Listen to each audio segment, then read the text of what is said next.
C'est avec un grand plaisir, chers auditeurs, que nous vous accueillons au sein de votre émission Autrement dit. Bienvenue à vous. Alors aujourd'hui, nous sommes en compagnie d'Éric et de Jean-Philippe, à qui nous souhaitons également la bienvenue. Merci beaucoup. Et nous poursuivons notre débat toujours sur le thème global de la mission de Dieu, notre mission. Aujourd'hui, nous allons voir un aspect différent de cette mission de Dieu qui est aussi la nôtre. Et cet aspect est la motivation et la préparation pour la mission. Motivation et préparation pour la mission. Pourquoi est-il important en fait d'être préparé pour la mission? C'est utile pour la simple et bonne raison que cette mission, c'est une affaire sérieuse, c'est une grande œuvre à accomplir. Il ne faut pas prendre cela à la légère. Et quand on regarde dans les Écritures, on voit qu'il y a ce temps pour Jésus qui se prépare avant de commencer son ministère public, pour les apôtres et les disciples qui eux aussi ont ce temps un peu avant de commencer la prédication publique où ils se préparent également. Donc il y a, oui, effectivement, un temps nécessaire. Et puis, si on regarde d'une manière générale, que ce soit pour une formation professionnelle ou une activité académique, il est toujours nécessaire un examen, je veux dire, de prendre le temps de se préparer quand on mesure que ce que nous allons faire est sérieux et important. Peut-on être préparé pour la mission tout en étant à court de motivation? On n'ira pas loin. Au premier obstacle, on va arrêter. Il faut une réelle motivation pour mener ces objectifs à leur terme, puisque nous savons bien que les choses, malheureusement et le plus souvent, ne coulent pas de source, ne vont pas sans peine, sans difficulté. Et donc, la motivation permet, malgré les plans établis et que les choses, comment dirais-je, on trouve des difficultés, la motivation nous aide à passer par-dessus ces difficultés pour poursuivre notre planification, notre projet, notre objectif à avancer. Poursuivons en approfondissant ces informations tout en restant au cœur du texte. Quelles sont les pistes données par la Bible afin d'être prêt pour la mission? Alors, on peut prendre l'exemple de Jésus, on peut prendre aussi celui des apôtres. Alors, Jésus, avant de commencer son ministère public, juste après son baptême, on le voit prier, jeûner, il prend une quarantaine de jours pour cela. Et au final, quand il finit cette partie, la Bible dit qu'il est rempli de l'Esprit, qu'il est conduit par l'Esprit, qu'il est revêtu de la puissance de l'Esprit.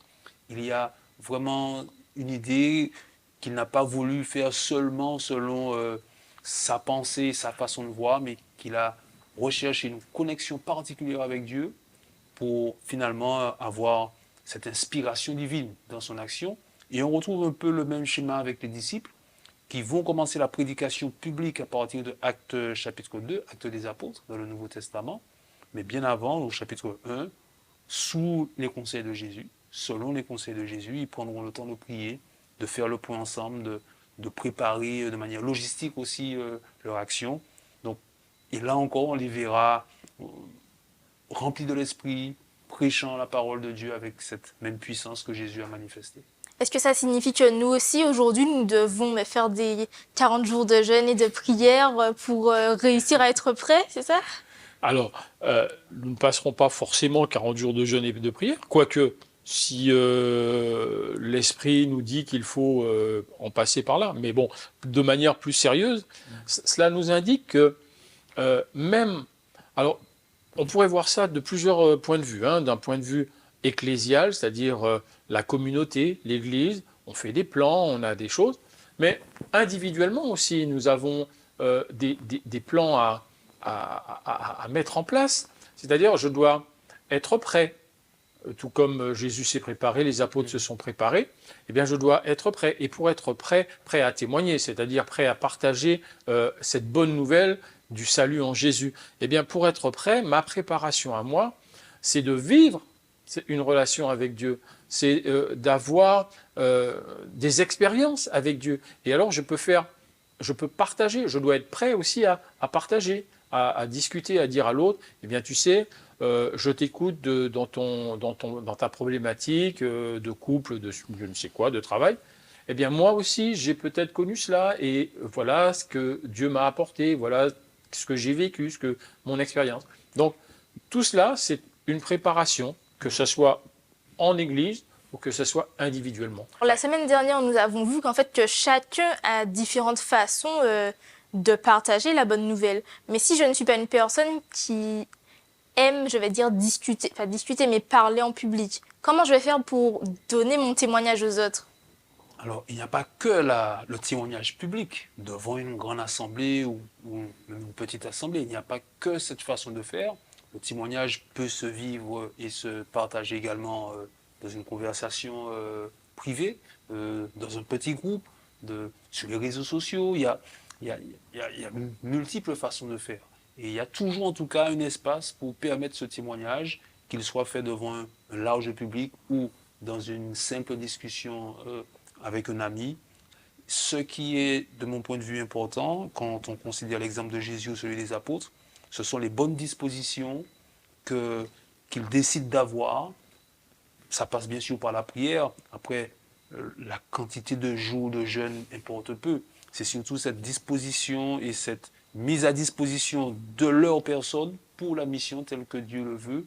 Et c'est un peu cet exemple que nous pouvons suivre. Alors le livre des Actes des Apôtres nous relate, comme l'indique son nom, les différentes choses en fait qu'ont entrepris les apôtres dans l'objectif de contribuer à la mission. Mais en fait, quelles étaient leurs motivations? Qu'est-ce qui les a aidés à tenir ferme dans cette voie? Ils ont connu, alors de manière physique, c'est-à-dire ont vécu, marché, mangé, dormi, etc. de choses avec Jésus. Et nous ne marchons pas avec Jésus, il n'est pas là avec nous, donc comment faire? Malheureusement. Mais je peux, malgré tout, puisqu'il me donne la garantie qu'il sera avec moi jusqu'à la fin. Mais pas de façon physique. Pas de manière physique et visible, mais par l'Esprit Saint et par la parole, puisque...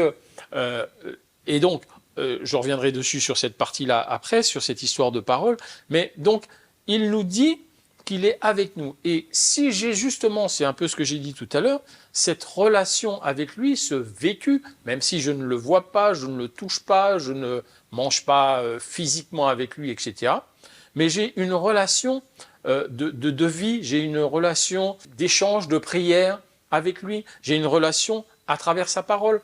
Même ses disciples, lorsqu'il est ressuscité et qu'il s'est présenté aux disciples, ils ont eu peur. Ils ne savaient pas si c'était vraiment Jésus ou pas Jésus. Et il a fallu qu'il montre les cicatrices de ses mains. Il a fallu qu'il se mette à table avec eux et qu'il mange. Mais une fois qu'il a fait tout ça, il a tenu à leur expliquer par la parole, c'est ce que me dit le texte des Actes, par la parole, tout ce qui le concernait. Donc ça montre bien que même si physiquement il était là, les apôtres le voyaient bien, etc. Mais ils avaient un doute, ils n'étaient pas sûrs. Et c'est en affermissant ces apôtres sur la parole, en leur disant tout ce qui le concernait, eh bien moi je n'ai pas vu ces cicatrices, je ne l'ai pas vu manger du poisson, mais j'ai toujours cette parole et par son esprit, eh bien j'ai une relation avec lui et c'est ce qu'il nous invite tous à faire pour se préparer. Judas, je vais prendre son exemple, c'était un disciple de Jésus. Oui. Comment expliquer que ce disciple qui a marché avec Jésus, qui a été à ses côtés, mais l'a livré aux mains des soldats, puisqu'il fut préparé par Jésus lui-même en soi? C'est cela. C'est un exemple très intéressant à considérer, l'exemple de Judas, présent tous les jours avec Jésus, buvant, mangeant avec lui. Alors là où il y a certainement matière pour nous à réfléchir, c'est l'impact que tout cela a dans sa propre vie. Comment savoir si nous marchons avec Jésus ou à côté de Jésus? Précisément, il s'agit humblement d'analyser sa propre vie avec Dieu et de voir si effectivement il y a un impact positif, constructif sur ma vie, sur mon caractère et en fait sur les fruits que je peux porter. C'est à leurs fruits, Jésus a dit que vous les reconnaîtrez. Et je reviens sur quelque chose que tu as dit. Nous ne voyons pas Jésus. Comme quoi, Judas, il l'a vu. Mhm. Et peut-être beaucoup de gens se disent, ah, si seulement je voyais Jésus, ah, si seulement j'étais né Ouais, à ouais. l'époque, le peuple d'Israël a vu des choses extraordinaires. La mer qui s'ouvre, la manne qui tombe du ciel, et que sais-je encore. La Bible regorge, Mhm. et malgré tout, C'est ça. il ne faut pas penser parce que nous ne voyons pas notre Dieu, notre Sauveur, que c'est un handicap. Le fait de le voir ou de ne pas le voir, ce n'est pas ça qui va changer les choses. La Bible regorge d'exemples. Par contre, effectivement, quelle est ma relation? Est-ce que cette relation me motive à poursuivre dans la relation? Est-ce que ça a un réel impact sur moi? Et c'est là qu'effectivement, je suis engagé dans la mission parce que j'ai découvert quelque chose, et un peu comme dans toutes les paraboles de Jésus, voilà, j'ai découvert quelque chose et j'ai envie de partager. Dans notre étude, nous avons les femmes qui ont vu le tombeau vide et qui ont couru pour dire aux autres, ben on a vu ça. Et Pierre, si en découvrant, je n'ai pas envie de partager, est-ce que c'est normal? C'est un peu le cas de Pierre aussi. voilà, c'est ça. Pierre découvre le tombeau vide, alors que les femmes vont partager effectivement, spontanément. Lui, il est plutôt un peu sceptique peut-être dans un Ouais, premier temps. la parole nous dit, il rentre chez lui. Ouais. Donc ça veut dire qu'il était sur la mauvaise voie. Mais après, que nous dit le texte sacré sur Pierre? Peut-être qu'à ce moment-là, il avait quelque chose. Mais rien n'est figé, ni dans un sens, ni dans l'autre. Tout est évolutif et fonction de ce que je laisse l'Esprit de Dieu faire en moi, son œuvre. C'est ça. Pierre, à ce moment-là, effectivement, oui, bah, le tombeau est vide. Ah ouais, tiens, effectivement. Et il rentre chez lui. Alors que les femmes ont été bien dire aux autres, nous avons vu 2 messagers, enfin, etc., etc. Mais malgré tout, avec le temps, ben Pierre, nous savons tout ce qu'il a fait, parce que l'Esprit a fait quelque chose en lui. Et cela montre également, certainement, que Dieu est aussi attentif à chaque profil, à chaque personnellement. Il n'y a pas une uniformité dans la façon de faire et dans l'approche de Dieu. Il a une approche spécifique pour chacun de ses enfants, chacun de ses missionnaires. Certains sont très rapides et très prompts à partager spontanément, sans difficulté. D'autres sont peut-être plus sceptiques au début, un peu timides, peut-être voilà, toujours un peu en retrait. Mais que ce soit pour celui qui va spontanément que pour l'autre qui est un peu plus lent, Dieu accompagne chacun à son rythme. Mais au final, on l'a dit, tous partagent l'évangile et apportent leur contribution à la mission. Luc 24, les versets 1 à 12, on en a parlé brièvement tout à l'heure, nous présente en fait l'impact de la nouvelle de la résurrection de Jésus. Et d'après le texte, certains, comme on l'a dit, furent saisis de frayeur, d'autres restèrent incrédules. Est-ce que cela signifie que la nouvelle de la résurrection de Jésus fut partagée sans motivation et sans préparation? Ils avaient entendu, Jésus leur avait annoncé, à plusieurs reprises, il faut que je meure, ensuite que voilà, je ressusciterai, allez en Galilée, etc. Il leur a annoncé sa résurrection, et quand il est ressuscité, comme je l'ai dit tout à l'heure, il va falloir encore qu'il parle qu'il prenne le texte sacré, les Écritures, pour leur expliquer, vous voyez, là, ce passage, eh bien, ça parle de ma résurrection, ce passage, etc. La question de savoir dans quel état d'esprit ils étaient, ils sont dans un cheminement. Il faut qu'ils comprennent. Ils s'attendaient à autre chose. Leur motivation n'était pas celle de Jésus. Ce qu'ils espéraient, la parole nous l'a dit, que celui-là soit assis à la droite, peut-être Premier ministre, celui-là à la gauche, un ministre régalien, peut-être de l'intérieur ou de que sais-je. Voilà, c'est ça qu'ils espéraient. Et de voir Jésus mourir, ils ne comprennent pas, ils attendaient autre chose. Alors si telle était leur espérance, c'est qu'eux-mêmes ils n'avaient pas vraiment compris non plus. C'est-à-dire qu'il faut se mettre à leur place. On vous annonce que voilà, il y a quelqu'un qui est ressuscité des morts après 3 jours, etc. Bon, c'est quand même une nouvelle qui est assez atypique, hors du commun. Et en plus, comme Jean-Philippe le dit, leur schéma mental, leur croyance avait une autre orientation.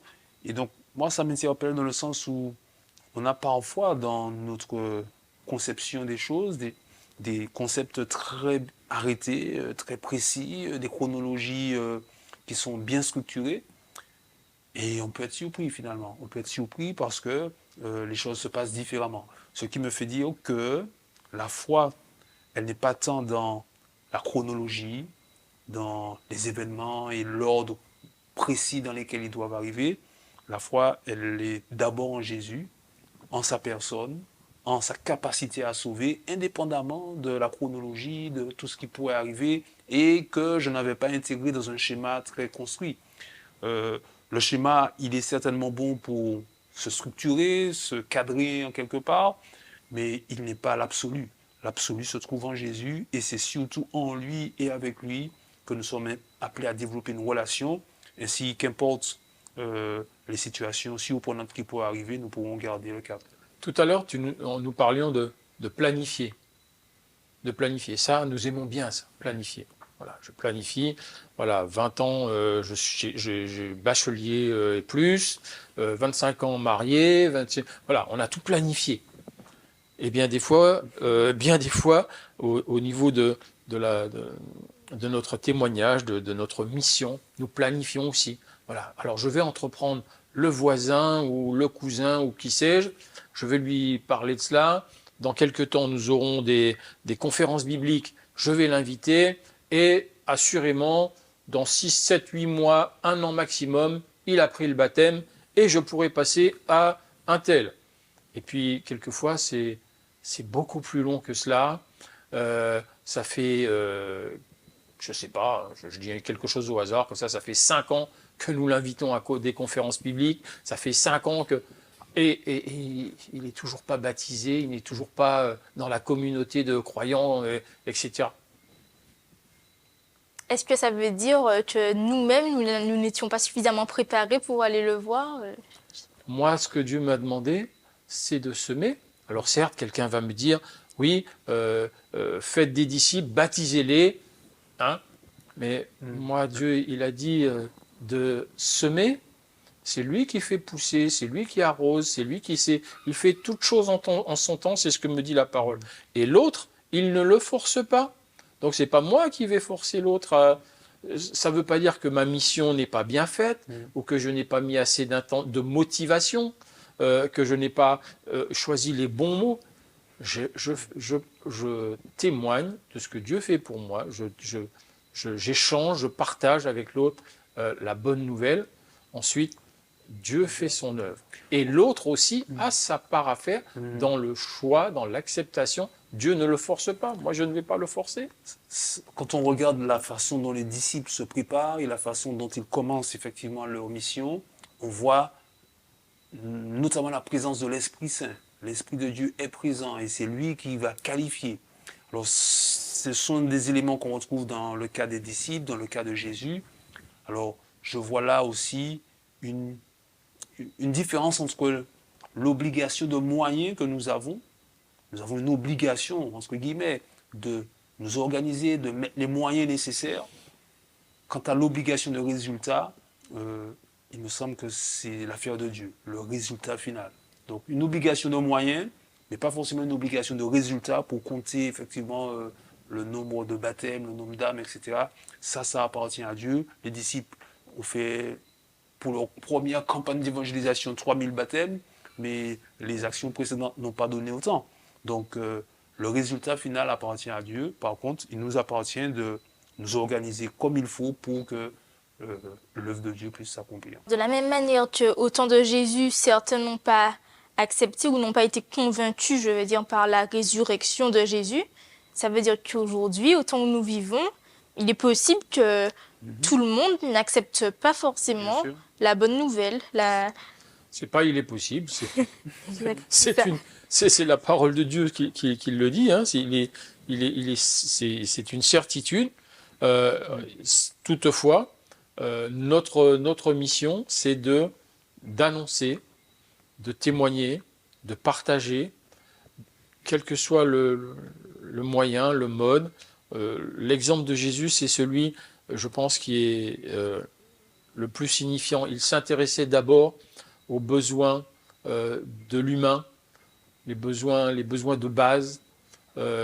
Et c'est ça, en fait, qui a emmené ces 3000 baptêmes. C'est pas parce que Pierre s'est levé d'un coup, ou alors que des pécheurs se sont mis à parler pour les uns en égyptien ou en latin romain, ou voilà, toutes ces langues qu'ils ont eues lors de la Pentecôte. C'est pas ça qui a... C'est que toutes ces personnes qui se trouvaient là, probablement au moment où Jésus était encore sur ces derniers temps à faire des témoignages, des guérisons, à chasser des démons, à faire des choses, voilà, à prendre soin des gens. Et ils ont peut-être aussi été présents pour certains à sa crucifixion. C'est tout cet environnement qui, quand les apôtres se sont mis, Pierre notamment, à parler de ce Jésus, eh bien, ça a produit quelque chose. Est-ce que le message tel qu'il est, le message spirituel, je dirais, tel qu'il est, peut être vu comme une bonne nouvelle? Erika, je te réponds. Nous ne nous connaissons pas. D'accord? Nous ne nous connaissons pas. Quand je te croise, je te dis bonjour du bout des lèvres. Voilà. Je t'ai déjà vu porter tes sacs de commission, je ne t'ai pas aidé. Je t'ai déjà vu dans telle situation, je ne t'ai pas aidé. Ou alors, bon, voilà. On comprend l'idée. Et puis d'un coup, je viens et je te propose quelque chose en te disant « Ah, j'ai un plan d'épargne super, je t'invite à investir 5 000 euros dans ce plan d'épargne ou je ne sais pas quoi. » Excusez-moi monsieur, mais qui êtes-vous? Que me voulez-vous? On est d'accord? Alors que si nous avons déjà échangé, nous avons partagé, je t'ai rendu voilà, des services, je t'ai écouté, nous avons une relation, nous sommes dans quelque chose. Eh bien, quand je viendrai, peu importe l'exemple, hein, quand je viendrai t'annoncer quelque chose, tu auras une certaine confiance en moi. Alors peut-être que je suis un roublard, mais c'est pas ça l'objectif, d'accord? Tout le monde aura compris la pensée, c'est que nous nous connaissons. Eh bien, si je viens annoncer à quelqu'un, ah ben tiens, voilà, nous avons des conférences à l'église, mais c'est la seule chose que je lui ai dit depuis depuis le temps qu'on se connaît. Je t'invite, tiens, voilà un flyer, je t'invite à venir. Nous avons une campagne d'évangélisation pour parler. Voilà, elle va me regarder, mais d'habitude, lui, il me parle jamais. Donc c'est ça. C'est ça. D'une manière générale, dans la Bible, la foi n'est pas cloisonnée à une simple expérience cultuelle, spirituelle, déconnectée. Et souvent, nous l'oublions. Oui, malheureusement, on déconnecte, on cloisonne les choses, mais dans l'expérience biblique, dans l'expérience de Jésus, c'est quelqu'un qui mangeait avec les gens de mauvaise vie, mais il mangeait aussi avec... Donc tout commence en fait par la relation à l'autre. Hein. Tout à fait, tout à fait. Il mangeait avec tout le monde en fait, avec ceux de l'extrême droite et ceux de l'extrême gauche, et il n'avait pas de difficulté à avoir dans son groupe des nationalistes, des zélotes et des publicains, ou plutôt des collecteurs de taxes, collaborateurs de l'occupant. Voilà. Et cette ouverture qu'il avait envers tous, interrogeait, interpellait, parce qu'il était dans le partage et dans l'accueil inconditionnel. Il a aussi pu partager le cœur de son message, un message de salut. Donc, il y a pour nous un exemple, un modèle à suivre. Maintenant, le défi, c'est de pouvoir avoir cette même capacité d'ouverture sans s'enfermer dans des conceptions qui parfois nous cloisonnent tout simplement. Nous avons parlé de l'action de l'Esprit Saint. Et Acte 1, verset 8, fait référence en fait à une promesse de Jésus à ses disciples qui a été en fait d'envoyer le Saint-Esprit. Pourquoi les disciples en fait devaient attendre le Saint-Esprit? Est-ce que sans le Saint-Esprit, ils n'auraient pas pu aller annoncer d'eux-mêmes Ils auraient pu, mais avec quel résultat? Dans l'expérience de la mission, j'observe 3 ingrédients pour qu'il y ait des fruits, des résultats. C'est l'ingrédient du Saint-Esprit, c'est lui le maître de mission, c'est lui qui indique le chemin à suivre. Il y a l'ingrédient de la personne elle-même qui exerce son libre arbitre, qui peut dire oui, mais qui peut aussi dire non. Et puis il y a l'ingrédient du missionnaire, du disciple de Jésus, qui va mettre en œuvre cette mission, proclamer l'évangile, et pas seulement de manière, j'allais dire, théorique, mais aussi de manière pratique.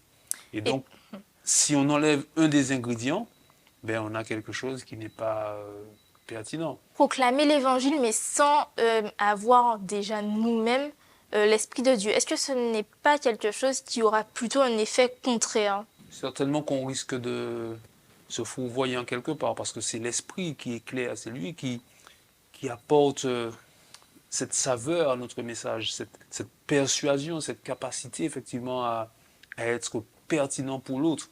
L'Esprit, on l'a dit, Jésus a recherché sa direction dès le début de son ministère, après son baptême. Les apôtres ont fait pareillement. Et quand on lit le livre des Actes, on voit que l'Esprit dit à Paul, ben voilà, telle direction, par contre par là, on n'y va pas maintenant. Il a cette capacité à diriger. Paul était ouvert, disponible à ces directions que l'Esprit lui indiquait. Charge à nous aussi d'être aussi ouverts et disponibles et allant parfois en dehors des sentiers battus. C'est ce que l'apôtre a fait. Il est allé vers ceux vers qui les Juifs n'allaient pas. Chez les étrangers, il est rentré chez ceux chez qui il était défendu d'entrer.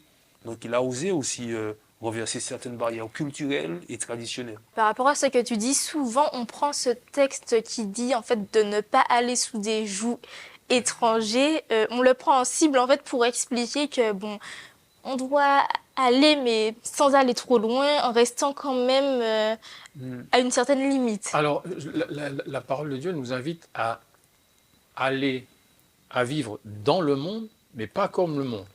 C'est ce que le texte, c'est ce que le texte dit. Hein.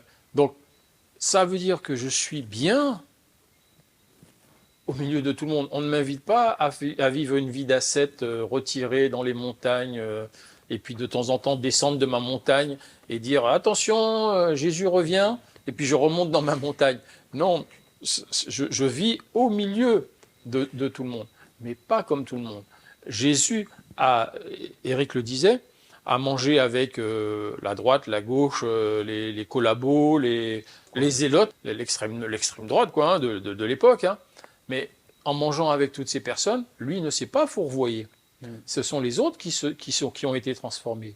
Lui, il n'a pas été transformé. Si nous, par exemple, en allant porter la bonne nouvelle aux autres, eh bien nous nous retrouvons, je ne vais pas dire à les imiter ou à faire comme eux, mais dans une situation inverse.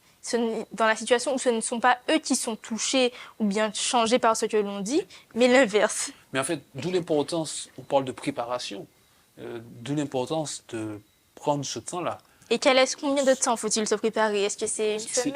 Non, ça varie en fonction des personnes. Je répondrai comme un humoriste qui est décédé depuis bien des années, un certain temps. Ouais, c'est ça.